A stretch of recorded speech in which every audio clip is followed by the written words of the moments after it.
Jadi kalau ada pertanyaan bumi itu diam atau bergerak, jawabannya bumi itu bergerak. Dan bagaimana bumi bergerak? Seperti yang tadi, itu namanya rotasi. Bumi ada porosnya dan dia bergerak. Bagaimana bumi bergerak pada porosnya dari barat ke timur? Kalau di atas adalah utara, di bagian kanan saya adalah barat, bagian kiri saya adalah timur, bumi berputar seperti ini. Dan itu yang dinamakan dengan rotasi. Dampaknya apa? Nanti kita bahas setelah ini.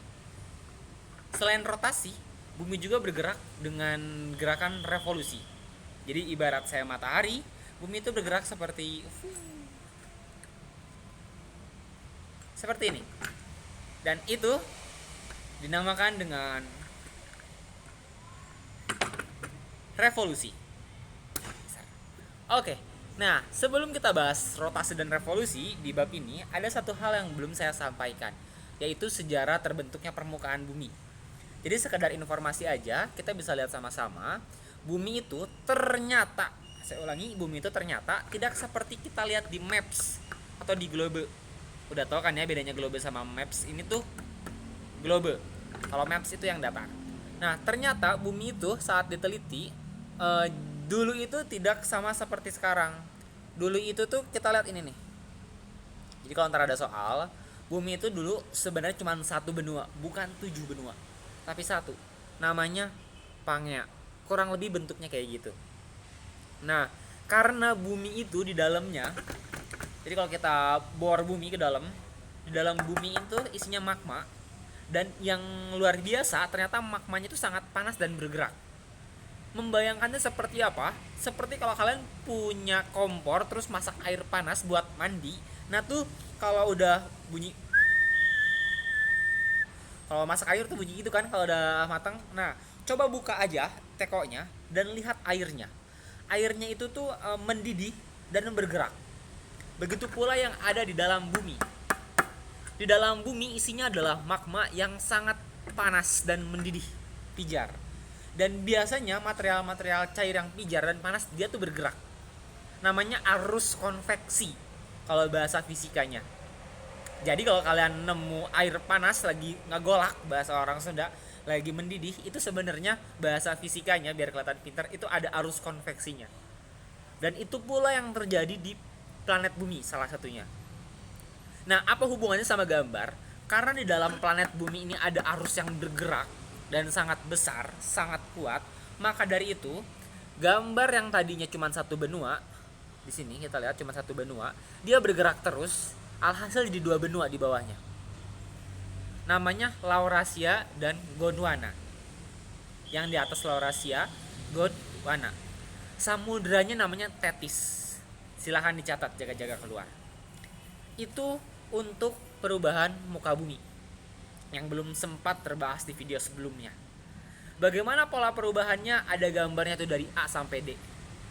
Jadi mungkin nanti di soal ada pertanyaan, kalau benua yang ini bakal jadi benua apa?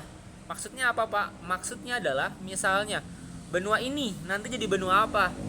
Benua ini nanti jadi benua apa? Cara mudah ngapalinnya, intinya harus tahu dulu posisi peta bumi waktu jadi satu benua dan jadi dua benua tuh yang di sebelah kanannya. Itu bisa membantu kita tahu nanti di masa depan, di masa sekarang itu akan jadi benua apa. Itu dulu tentang sejarah perubahan permukaan bumi. Kita next. Yang kita mau bahas hari ini adalah dampak rotasi tadi. Rotasi, bumi berputar pada porosnya, dan revolusi. Anggapannya saya matahari.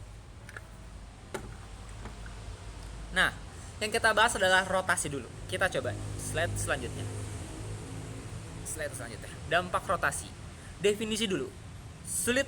Mudahnya, kalau kalian belum tahu, rotasi itu adalah perputaran planet pada porosnya.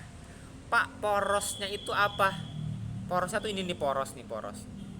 Aduh, sorry. Ini poros di bawahnya. Ya kayak sepeda aja, titik di tengahnya itu poros.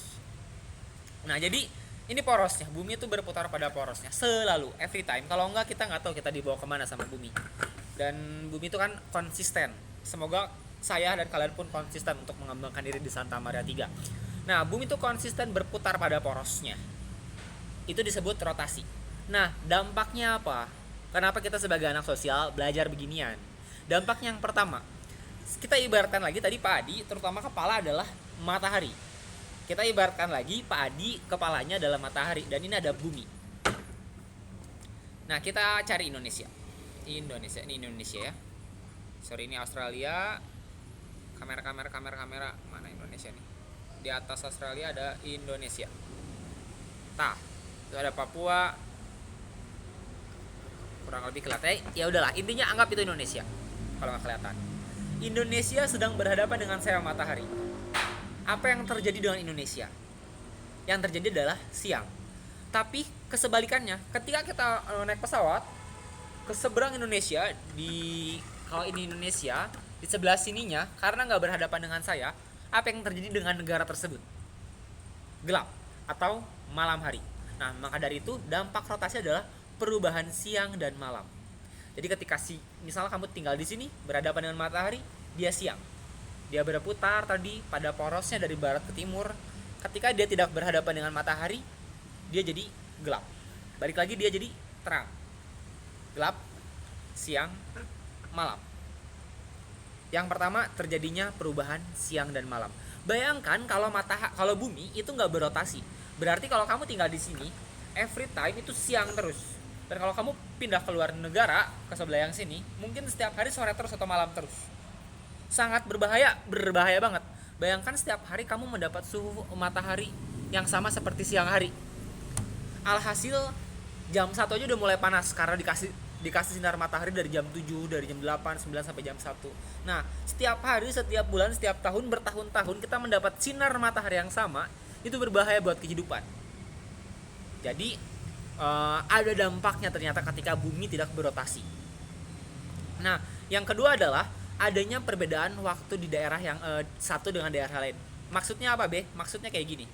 Kalau titik ini, jadi sederhananya kalau kamu mau cuman ngapalin, kamu tinggal hafalin aja nomor 1 sampai 5. Tapi kalau kamu mau pahami, lanjut terus video ini ya. Nah, untuk poin kedua, adanya perbedaan waktu siang di berbagai daerah. Kalau kamu tinggal di titik ini dan kamu berhadapan dengan saya atau matahari, kamu sedang mengalami waktu apa? Jam berapa?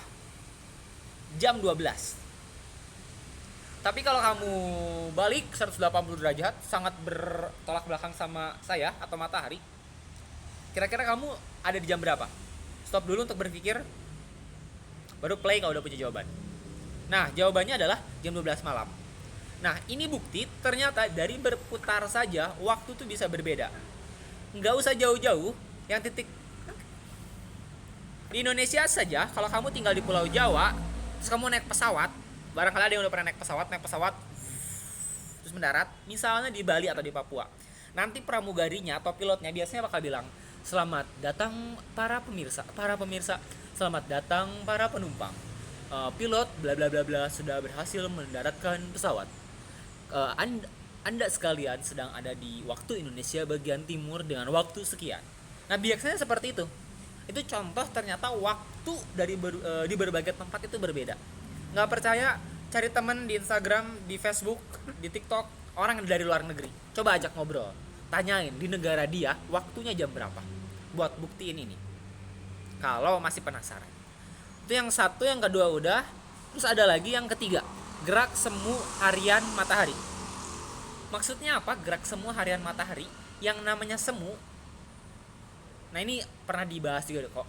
Ketika anak IPS bingung definisi dari suatu kata, kamu bikin kalimat aja. Nah, semu, cintamu semu, itu sesuatu yang bagus atau jelek? Jelek, karena semu itu terlihat palsu. Nah, maksudnya apa? Gerak semu harian matahari. Berarti si matahari dalam waktu yang harian melakukan pembohongan atau palsu. Apa yang palsu? Kalau kita duduk atau tiduran di lapangan dan lihat matahari, sepanjang hari terlihatnya matahari atau kita yang bergerak. Ketika bangun, matahari ada di bagian timur, mulai sore pulang, matahari mulai ke barat. Kan matahari bergerak tuh. Atau kalau pelajaran olahraga, atau kalau lagi pergi-pergi camping, matahari kan posisinya berubah. Nah, kelihatannya matahari itu bergerak, padahal tidak. Makanya ada kata matahari, ada semu tadi, dan tiap hari harian, gerak semu harian matahari. Karena rotasi itu kata kuncinya. Yang lainnya itu adalah semua dampaknya itu harian.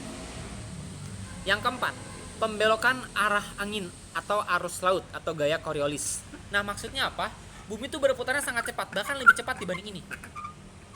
Apa dampaknya? Dampaknya ketika ada angin dari utara ke selatan atau dari selatan ke utara, dia akan sedikit miring. Coba saya gambar biar kalian agak mudah membayangkannya. Ketika ini bumi, tadi kata apa? Di bumi itu berputarnya sangat cepat. Ketika ada angin dari utara ke selatan, dia sebenarnya agak belok. Misalnya ini muternya dari timur ke barat. Sorry, saya jadi lupa. Kalau dari barat ke timur, maaf, dari barat ke timur. Ini barat, ini timur. Ini timur. Nah, karena sangat cepat, ketika ada angin dari atas ke bawah, itu tuh dia agak tergeser. Agak tergeser seperti ini, gaya Coriolis. Begitu pula yang dari selatan. Dia agak miring gini. Kok gitu sih, nggak ngerti Pak, bingung. Ya ibaratkan gini aja, kamu naik motor kenceng. Misalnya Pak Adi nih, naik motor kenceng. Ketika Pak Adi nggak pakai helm, rambut Pak Adi akan ke depan atau dia akan terbawa angin ke belakang. Sekarang di stop buat dipikirkan. Nah, play. Jawabannya rambut Pak Adi akan ke bagian belakang. Sebentar, ada telepon.